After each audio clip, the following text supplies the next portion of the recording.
వారసత్వ వారధి అనే అంశంతో ధారావాహికంగా మీ ముందుకు రావడంలో ఆంతర్యం, క్షీణిస్తున్న పుస్తక పఠనం, పెరిగిపోతున్న స్క్రీన్ సమయం. పుస్తకాలు మన గతాన్ని జీవింపజేసి, వర్తమానాన్ని విద్యావంతం చేసి, భవిష్యత్తును దిశ చూపించే వారసత్వ సంపదకు ప్రధాన రక్షకాలు. అందుకే పుస్తక పఠనం కేవలం అలవాటు కాదు, అది మన వారసత్వాన్ని కాపాడే సంస్కారం. ఆ వారసత్వ సంపదను అందించే వారధిగా శ్రీ పప్పు హనుమంతరావు గారు, రిటైర్డ్ హెడ్ మాస్టర్, 86 సంవత్సరాల నవయువకులు. నాకు తెలిసి నేటికి సుమారు 5-6 గంటలు పఠనం చేసే నిరంతర విద్యార్థి. సమాజానికి వారసత్వ సంపద అందించాలనే తపన ఉన్న తండ్రి లాంటి వారు. నేను ఆయన విద్యార్థిని కాదు.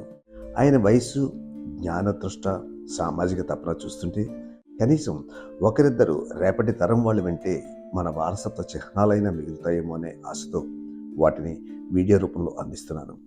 సబ్జెక్ట్ లేని చెత్త వీడియోలు చూసే కంటే సృజనాత్మకతను పెంచే ఈ వీడియోల కోసం సమయం కేటాయించండి. కాస్త నిడివి ఎక్కువైనా, మాస్టర్ వయసు రీత్యా మాటలు తడబడినా, తన్మయత్వంతో తనలో తను నవ్వుకున్న 86 సంవత్సరాల ఆయన వయస్సు దృష్టిలో ఉంచుకోండి. వీడియో పూర్తిగా వినండి. 12వ తారీఖున గొల్లపూడి మారుతీరావు గారు వర్ధంతి అని వేళ నుంచి ఎప్పుడూ అనుకుంటూ ఉంటాను. గొల్లపూడి మారుతీరావు గారు అంతటి గొప్ప వ్యక్తి అని. ఆయన గురించి నేను నా డైరీల్లో కొన్ని పేజీలోని వాళ్ళ నాన్నగారి గురించి, వాళ్ళ కుటుంబం గురించి, ముఖ్యంగా వాళ్ళ తల్లిదండ్రుల గురించి రాసినటువంటి ఒక పేజీ మీతో ఇవాళ చదువుతాను చూడండి. మా నాన్నగారి గురించి అని 1962 మార్చి 29న రాసినటువంటి ఒక డైరీలో. రోజు గడపడమే గంగాంగా ఉన్న ఒక పేద బ్రాహ్మణ కుటుంబంలో 5వ కొడుకు మా నాన్నగారు. మా తాతగారికి 11 మంది సంతానం. వారిలో ఒక ఆయన మా పెద్దనాన్న వంట పని చేసుకుని జీవించారని సూచాయిగా తెలుసు. మా నాన్నగారు చిన్నతనంలోనే వారాలు చదువుకున్నారు. విజయనగరంలో గుండాల వారి వీధిలో మద్దిలాల సూర్యనారాయణ గారు వారి సతీమణి ఆదరించి అన్నం పెట్టేవారట.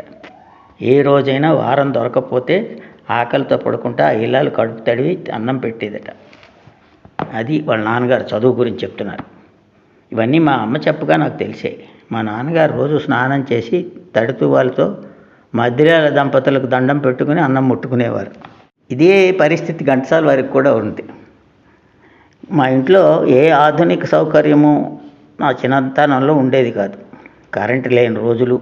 తర్వాత కూడా మా ఇంట్లో ఫ్యాన్ లేదు, రేడియో లేదు, అవసరాలకు తగిన పైకం లేదు. ఆయన ఉద్దేశం తగిన పైకం చేతిలో నిలుపుకోవటం ఆయన ఉద్దేశం.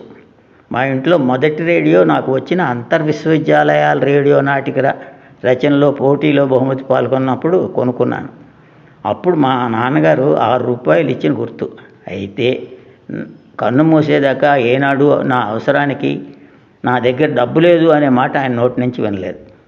నేను సంపాదించే రోజుల్లో కూడా ప్రయాణం అయ్యేటప్పుడు డబ్బుందా అని అడిగి పెళ్ళపళ్ళాడే 5 రూపాయల నోట్లు, 10 రూపాయల నోట్లు చేతిలో పెట్టేవారు. ఆయన పోయాక ఆయన పెట్టిలో నాకు 200 రూపాయల నోట్లు, ఇందిరాగాంధీ ముద్ర ఉన్న 5 రూపాయల నాణ్యాలు, ఇప్పటికీ ఒక నాణ్యాన్ని భద్రంగా నా దగ్గర దాచుకున్నాను.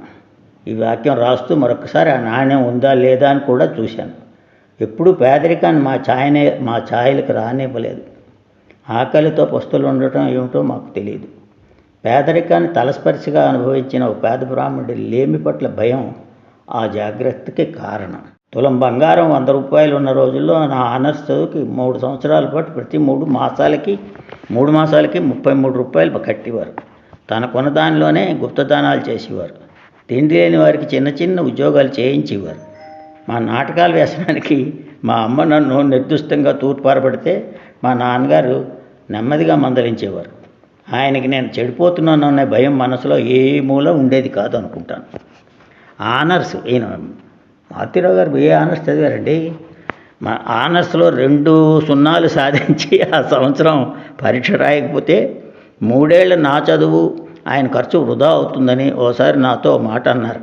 ఈ పరీక్ష పాస్ అవడం నీ బాధ్యత అని. అది మనసులో గట్టిగా నాటుకుంది. 3 నెలలు రాత్రి పగలు లేకుండా పుస్తకాలు రుబ్బాను. 3 సంవత్సరాల ఆనర్స్ చదువుకుని 3 నెలలకు కుదించి 3వ క్లాస్ డిగ్రీతో బయటపడ్డాను. తర్వాత 100 రూపాయల జీతంతో ఆంధ్రప్రభ ఉద్యోగం. మా నాన్నగారు చాలా బాధపడిపోయారు. నా ఉద్యోగం చిత్తూరులో, 8 నెలల తర్వాత రేడియో ఉద్యోగం. ఈ దశలో డైరీ రాసుకున్న వాక్యాలు ఇవి. గర్వపడటానికి కానీ, గర్వపడేటట్టు చేయటానికి కానీ ఆలోచన తప్ప ఏ ఆస్కారమో కనిపించిన దశ అది. అయితే నాకు దక్కిన గొప్ప అదృష్టం ఆనాడు రాసుకున్న ప్రతి అక్షరం నిజమైంది. నిజం చేశాననడం అహంకారం అనిపించుకుంటుంది. సినీ రచయితనేను. ఆయన ఉద్యోగ విరమణ చేశాక నా దగ్గరికి రమ్మని పట్టుబడితే ఆయన విశాఖ వదిలిపెట్టి రావటానికి ఇష్టపడలేదు. నేను అలిగాను. ఆయన వయసున్న ఓ పెద్ద మనిషి ఒక ఆయన నన్ను పిలిచి చీవాట్లు పెట్టాడు. నోరు మూసుకుని మీ నాన్నని ఆయన ఇష్టం వచ్చిన చోట ఇష్టం వచ్చినట్లు ఉండని, నీ తెలివితేటలేమి చూపించకు. ఈ వయసులో వారి అలవాట్లు ఆలోచనలు మారవు. చేతనైతే నువ్వు అనుకున్న సుఖాలేవో కల్పించు అన్నాడు. ఆయన ఇల్లు కట్టడానికి అప్పట్లో సంపాదించేంత ఆయనకిచ్చాను. తర్వాత నేను నటుడిని అవడం చూశారు. ఆయన్ని మా అమ్మని తీసుకుని సింహాచలంలో నా మొదటి చిత్రం ఇంట్లో రామయ్య వీధిలో కృష్ణయ్య చూపించాను. ఇంటర్వెల్లో ఎవరో మిత్రుడుతో మా అబ్బాయి అని చెప్పడం విన్నాను. చివరి రోజుల్లో చూపు తగ్గింది. దినపత్రిక రాగానే సూర్యరశ్మిలో పేపర్ చదువుకుని వెనక పేజీలో సినిమా ప్రకటనలు చూసేవారు. అప్పట్లో ప్రతి సినిమాలో నా బొమ్మ పావుల మేర ఫోటో ఉండేది. పోలిక పట్టి ఇది నువ్వేనా అని అడిగేవారు. అప్పటికి ఇప్పటికీ మా అమ్మకి ఈ సినిమా జీవితం అంతా సుతారము కిట్టేది కాదు. ఆమె వద్ద వ్యతిరేకి చివరిదాకా.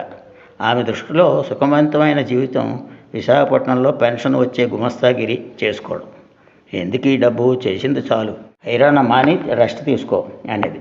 చివరి రోజుల్లో ఈ సినీ వ్యాపారం ముమ్మరంలో గిరాకీకి రెస్ట్కి మన ప్రమేయం ఉండదని తెలియని మధ్యతరగతి ఇల్లాలు ఆమె. మా నాన్నగారు మాత్రం రహస్యంగా నా విజయాన్ని చూసి ఆనందించేవారు.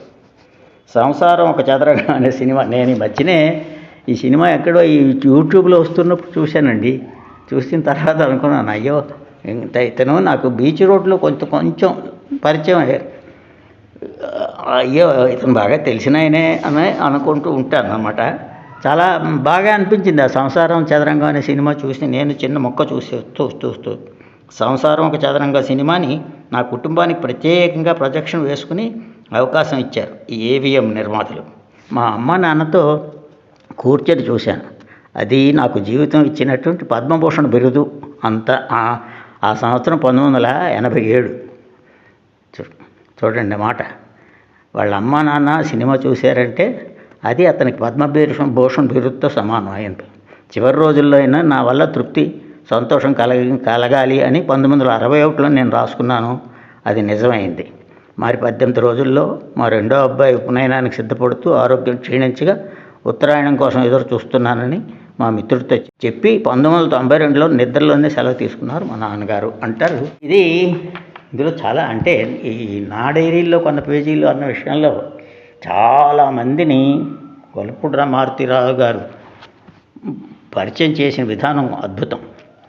అలాంటి వాళ్ళ గురించి తెలుసుకోవడానికి చాలా ఫోటోలు పెట్టారు. తెలుగు వాళ్ళ ఫోటోలన్నీ చాలా ఎక్కువగా ఉన్నాయి. మంచి పుస్తకం మంచి పుస్తకం అనిపించడం మంచి పుస్తకం, చాలా విలువైన పుస్తకం. మళ్ళీ ఎప్పుడైనా మరో అవకాశం ఉంటే అందులోంచి మరో పేజీ చదువుతాను.